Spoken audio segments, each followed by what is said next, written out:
भेड़ाघाट भारत के मध्य प्रदेश राज्य के जबलपुर जिले में स्थित एक नगर है। यह जिले के मुख्यालय जबलपुर से लगभग 20 किलोमीटर की दूरी नर्मदा नदी के किनारे बसा हुआ है। यह एक पर्यटक स्थल है। सबसे बड़ा श्रीयंत्र लगा है उधर। सबसे बड़ा श्रीयंत्र है वहाँ विश्व का देश का नहीं। मैं रिकॉर्डिंग भी करी है महाराज इसकी। डोल आश्रम, हाँ, जंगल के बीचों बीच बनाया गया है। यहाँ पर बैठने के लिए, विश्राम करने के लिए बनाया गया है। और ये देखिए कैसा वो भी बना रखा, टाट का बना है। बाणासुर तप किया करता था। उस तट पे बहुत मिट्टी के टीले हैं जहाँ पार्थिव शिवलिंग निर्मित किया करता था।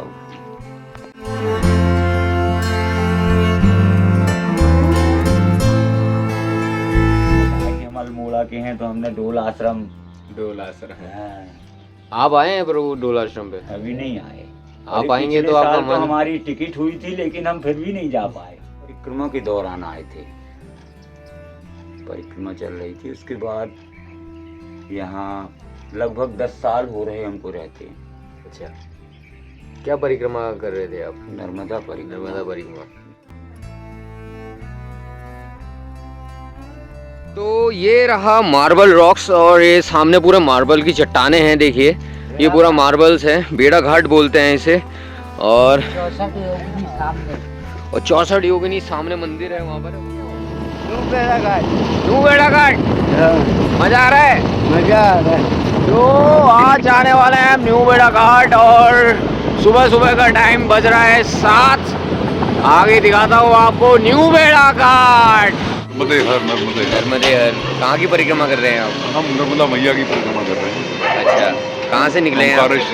हम लोग ओंकारेश्वर जी से निकले हैं। ओके, घंटे होते हैं वहीं पहुंचेंगे ओंकारेश्वर। कितना समय हो गया आपको? हमें 3.5 महीने हो गए। 3.5 महीने पैदल चलते हुए। आपका मेरी धर्मपत्नी है। अच्छा, कहाँ ठीक है। अच्छा, बहुत बढ़िया। आप 2 जने यात्रा कर रहे हैं, बहुत बढ़िया। कहाँ तक की यात्रा चलने वाली है? अमरकंटक से ओंकारेश्वर। अच्छा, ओंकारेश्वर जाएंगे आप। ठीक। चलिए, आपकी यात्रा शुभ हो, मंगलमय हो। भगवान से यही प्रार्थना करते हैं हम।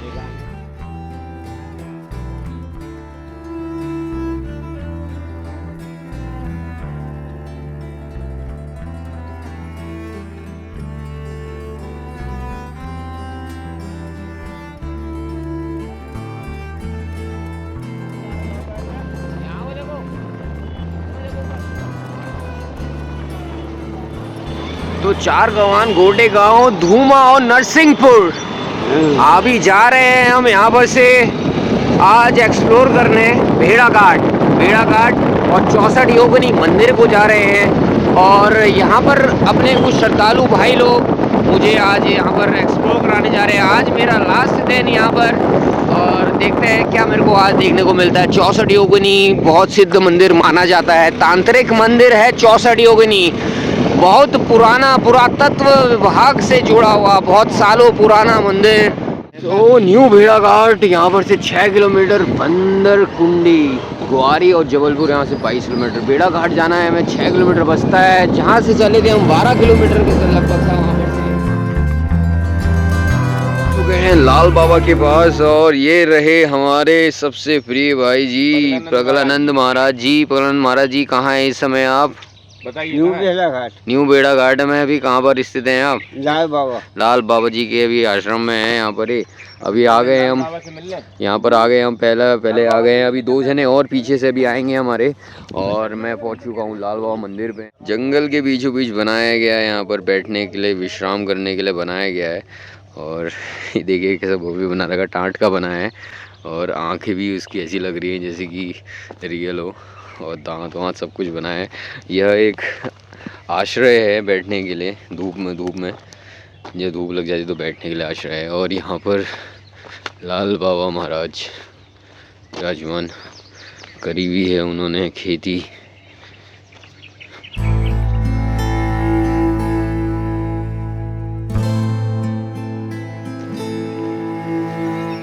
तो देखिए यहाँ पर पागलानंद महाराज को हर कोई जानता है, सेवक हैं ये भी यहाँ पर। 2 जने जो बचे हुए थे हमारे, जो पीछे से आ रहे थे, वो भी आ गए। और ये रहे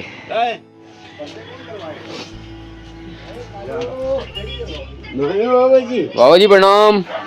जय श्री राम, हर हर महादेव। पाँव में लग गया ना, पाँव में ये वो बच्चा जी को अब बोले जो राम मूर्ति मिश्रा अपन लोग जो बैठते खाना कम लगाते हैं, बोलते कि राम मूर्ति मिश्रा ने कैसे बनवा दिया, वही आया। तो नमस्कार मित्रों सभी को। तो आज मैं आ पहुंचा हूँ लाल बाबा जी के मंदिर पे और दर्शन करने आया लाल बाबा जी महाराज जी के आश्रम पे।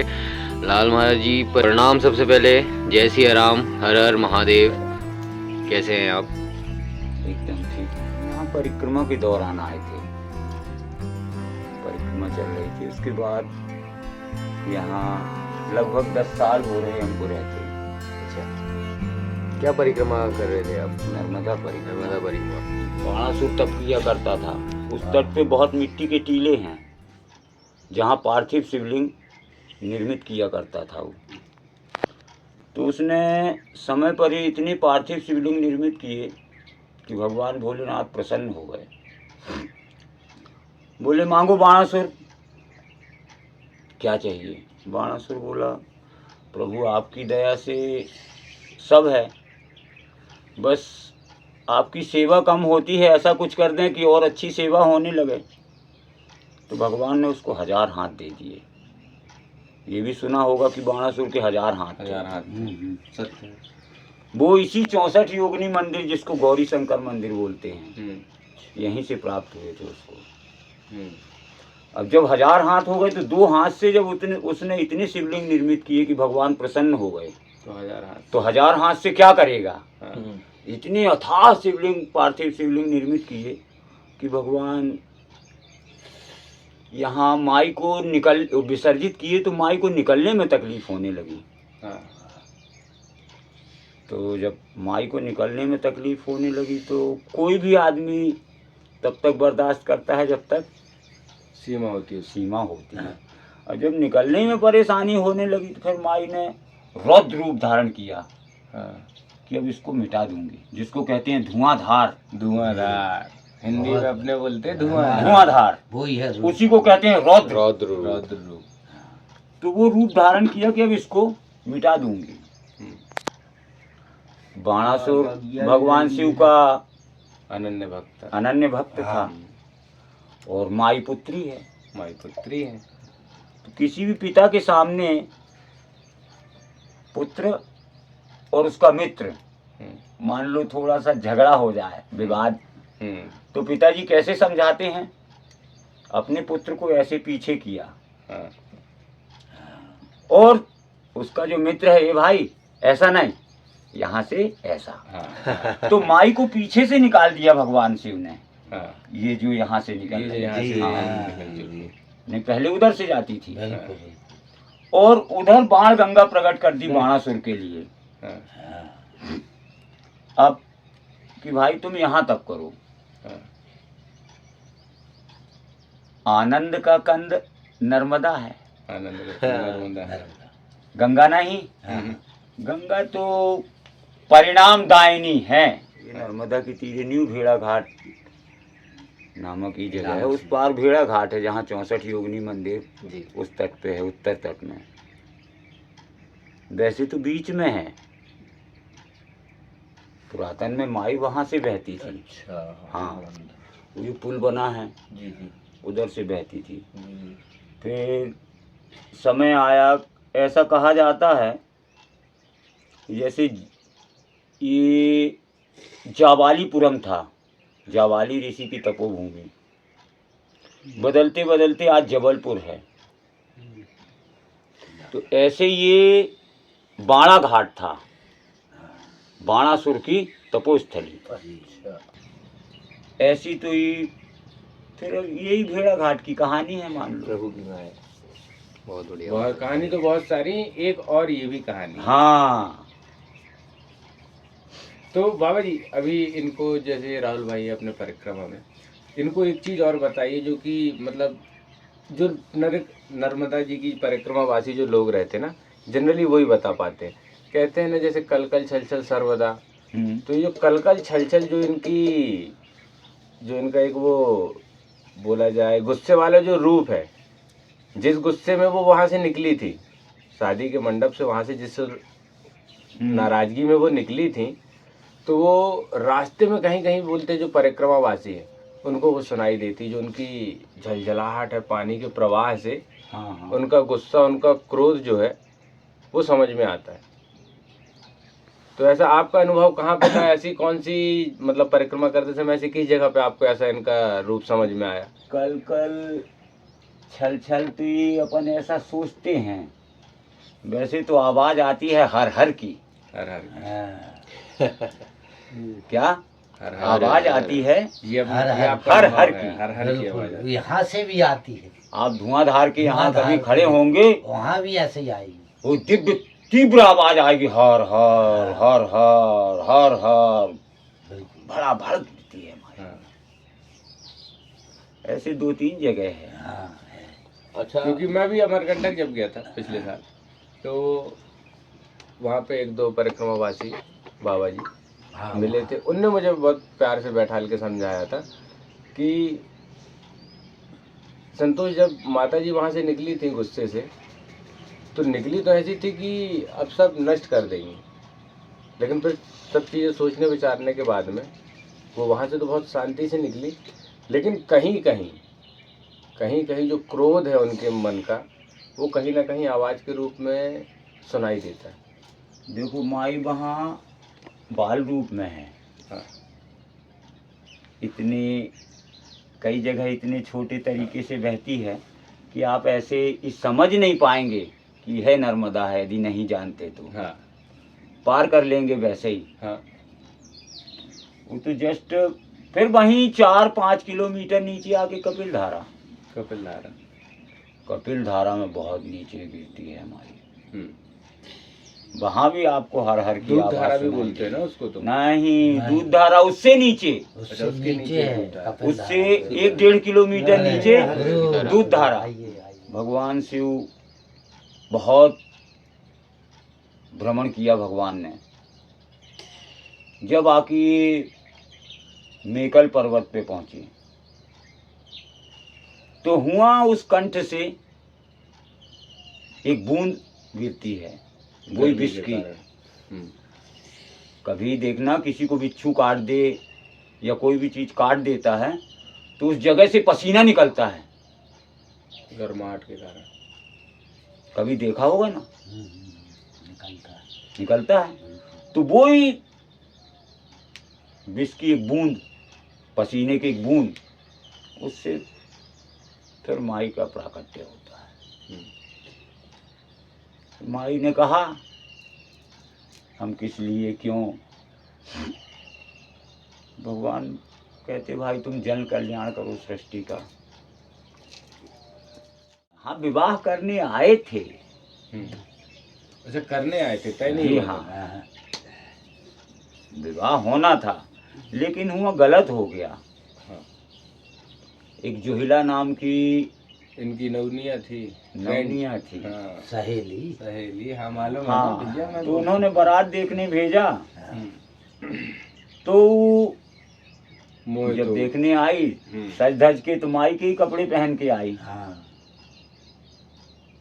तो वहाँ भ्रम हो गया। सोनभद्र जी को भ्रम हो गया। और जब भ्रम हो गया तो फिर भ्रम का कोई इलाज नहीं। भ्रम का कोई इलाज नहीं, उनने इन्हीं को समझ लिया नॉर्मल। हाँ, कहानी यहाँ हो गई। तो वहाँ फिर भ्रम शक हम्म। को कोई इलाज माई ने नहीं। मारी है लात, तो सोनभद्र चले गए उस तरफ, हाँ। पूरब की तरफ, हाँ, और माई निकली माई पश्चिम की चल दी तरफ, गुस्से पश्चिम में। की तरफ। गुस्से में। तो वो जो क्रोध, जिस क्रोध से वो वहां से निकली थी ना, जो परिक्रमावासी थे, उनने वही बताया था मेरे को कि कुछ कुछ जगहों पे संतोष परिक्रमा करते हुए उनका जो क्रोध है ना, एक्चुअल में जो क्रोध है, क्योंकि जिस गुस्से से, जिस वेग से वो निकली थी कि किसी के रोकने से भी नहीं रुकी थी वो गुस्सा कहीं कहीं परिक्रमावासी जो होगा, जो परिक्रमा किया होगा, वो तुमको अपना अनुभव बताएगा। कहीं कहीं कुछ कुछ ऐसी जगहें हैं जहाँ उसको वो चीज़ फील होती है कि झलझलाहट कितनी है, गुस्सा कितना, भड़बड़ाहट कितनी, लेकिन बिल्कुल होगी। अदब को लेके, मर्यादा को लेके शांत। शांति पकड़े हुए हो। जी हाँ। तो धुआंधार की तो महाराज कितने समय से आप यहाँ पर हैं?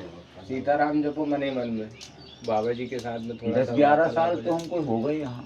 10-11 साल हाँ, वैसे ही पौधे बता सकते हैं हाँ। कि कितना टाइम कितना टाइम हो हाँ। गया है, लेकिन ये आपने पौधे बागवानी ज्यादातर हमारे हाथों के ही लगाए, लगे हैं सारे पूरे पौधे। सारे। नहीं, मैं अभी जब आ रहा था ना बंदर को, तो बहुत बढ़िया मेरे को यहाँ पर एक फुलवारी और क्यारी सब्जियों की और फूलों की लगी। हाँ। आम के पेड़ वृक्ष भी देखे मैंने, तो बहुत कटहल। मन को बहुत अच्छे लगे, अच्छा फूल तो लगा अभी देखने में। 3-4 साल से लग गए मान लो। बहुत बढ़िया महाराज। शुरुआती ये दौर सब से ये सब बच्चे ही हैं। हाँ, बच्चे नहीं, ही हैं इनसे सब। विशेष प्रेम भी है। प्रेम बहुत करना पड़ता है इनसे, बढ़िया नहीं, बात है। करना पड़ता है या नहीं, देखो ये तो किसी की भी औलाद होती है, हम्म, संतान, वो संतान कैसी भी हो, माता पिता उससे प्रेम करेंगे ही। हाँ, बिल्कुल।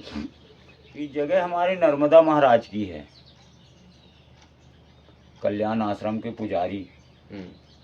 अपने ये हाँ, गांव वालों ने उनके लिए बनाई थी। हाँ बताया कि हम अल्मोड़ा के हैं तो हमने डोल आश्रम डोल आश्रम है। हाँ। आप आए हैं प्रभु डोल आश्रम पे? अभी नहीं आए। आप अरे आएंगे पिछले तो आपका साल तो मन। हमारी टिकट हुई थी लेकिन हम फिर भी नहीं जा पाए। अभी वहाँ एक यज्ञ चला था, भागवत कथा भी हुई थी। रमेश भाई ओझा रमेश- आए होंगे। हाँ, ओझा वही जी तभी भी तो आए आना थे, था। और बहुत बड़े बड़े जो कथा सुनाते, कथावाचक जो होते हैं वो भी आए थे वहाँ पर। बहुत बड़ा मंदिर है महाराज, वो पूरे एक टापू में, पूरा एक टापू मंदिर है वहाँ पर लगा दिया, पूरी जमीन उन्हीं की है। मंदिर अकेला बड़ा नहीं है, हमारे बाबा जी भी बहुत विशाल हैं। महाराज मैं तो वहाँ पर कम से कल्याण कम बाबा बहुत जी पहले से के जा रहा हूँ। जब मैं छोटा था ना, तो मैं मतलब कुछ भी नहीं कर रहा था। जब मैं खाली बैठा हुआ था घर में, तो मेरे को एक लड़का लेके चले गया वहाँ पर, और खाली दर्शन करने मात्र ही मैं 3 दिन रुक गया वहाँ।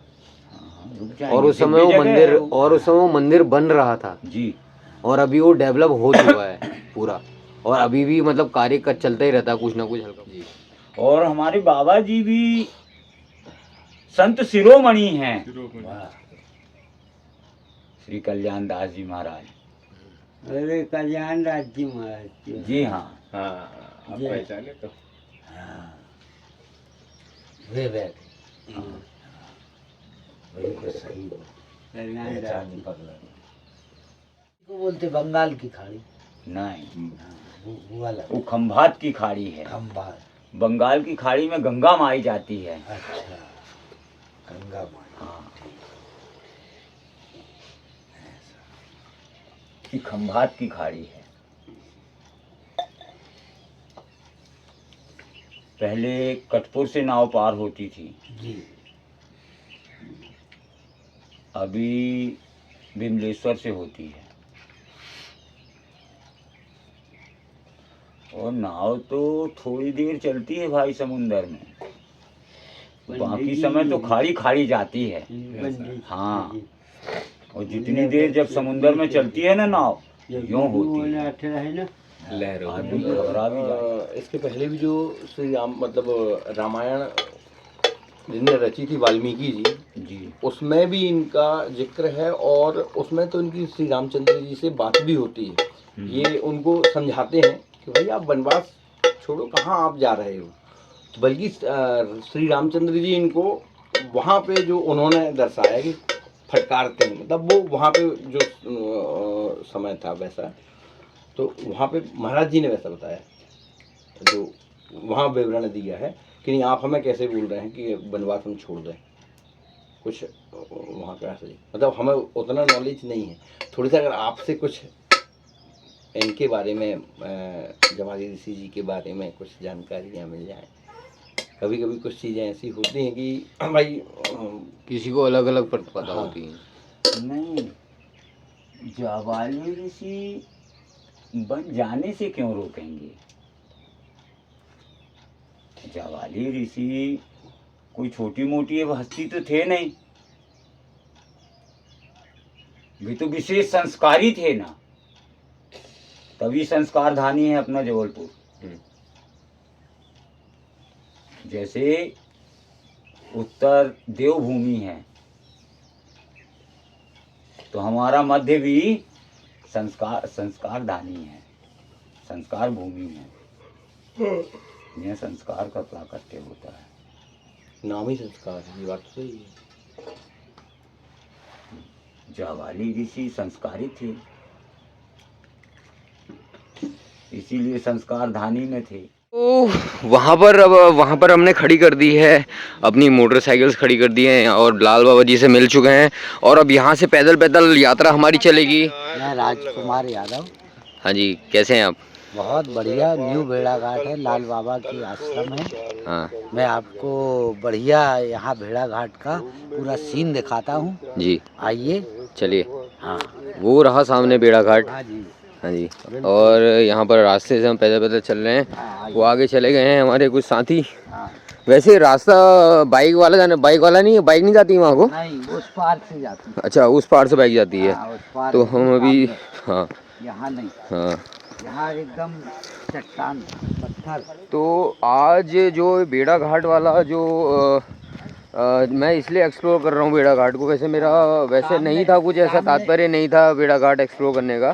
तो मेरे पास एक मैसेज आता है संजू वर्मा जी का, अपने टेनिदा का। तो उन्होंने मेरे से बोला कि आप अगर जबलपुर में हैं तो 64 योगिनी और बेड़ाघाट घूमने अवश्य जाएं। तो तब उनके एक मैसेज और उनके लिए मैं यहाँ पर घूमने जा रहा हूँ, बेड़ाघाट एक्सप्लोर कर रहा हूँ। तो चलो चलते हैं, चलिए। जिंदाबाद नर्मदे हर। अरे ये रहा मार्बल रॉक्स और ये सामने पूरा मार्बल की चट्टानें हैं। देखिए ये पूरा मार्बल्स है, बेड़ाघाट बोलते हैं इसे। और 64 योगिनी सामने, और 64 योगिनी सामने मंदिर है, वहाँ भी जाएंगे, भी 64 योगिनी भी जाएंगे। हाँ, उस पार। यहाँ के धुआंधार जलप्रपात, नर्मदा नदी के साथ स्थित संगमरमर की चट्टानें और 64 योगिनी मंदिर प्रमुख आकर्षण हैं।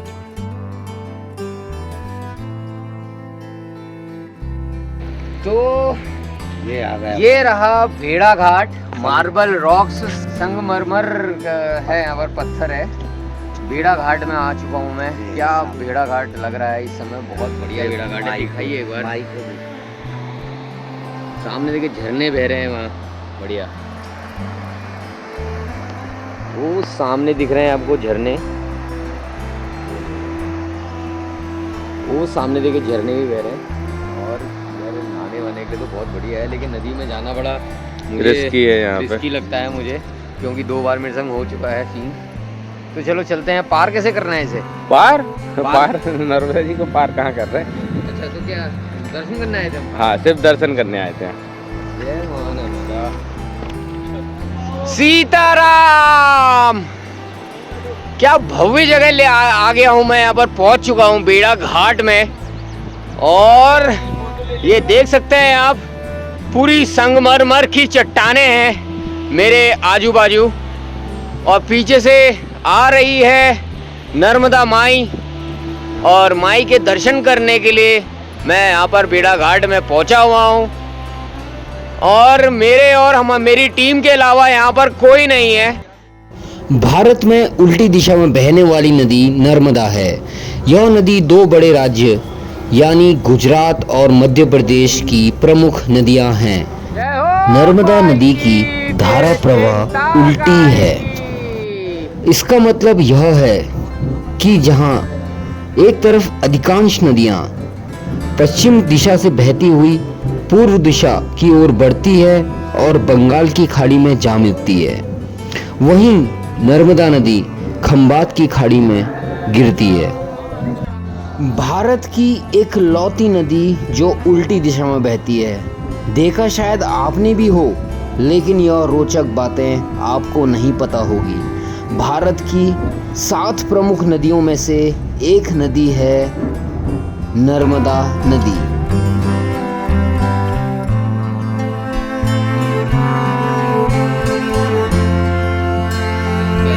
क्या लेके जाना है, पीछे का लेके। और अभी हम चल दिए हैं अब ऊपर को, यहाँ से 64 योगिनी माता को, और 64 योगिनी माता जाते हैं। दिखाते हैं आपको कुछ। अभी मैंने खाया अमरूद का पत्ता, मुंह पूरा सूख गया था, पानी लेके आए नहीं। तो चलो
दोस्ती नहीं निभाए बे।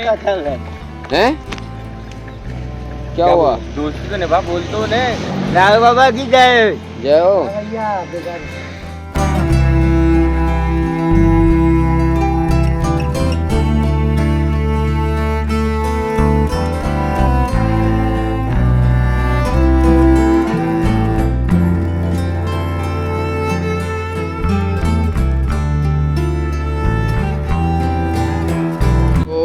ये रहा गन्ने का जूस पी रहे हैं, बहुत थक गए थे यार, धूप भी बहुत लग रही है, गर्मी लग रही है, तो शर्ट अंदर डालता हूँ।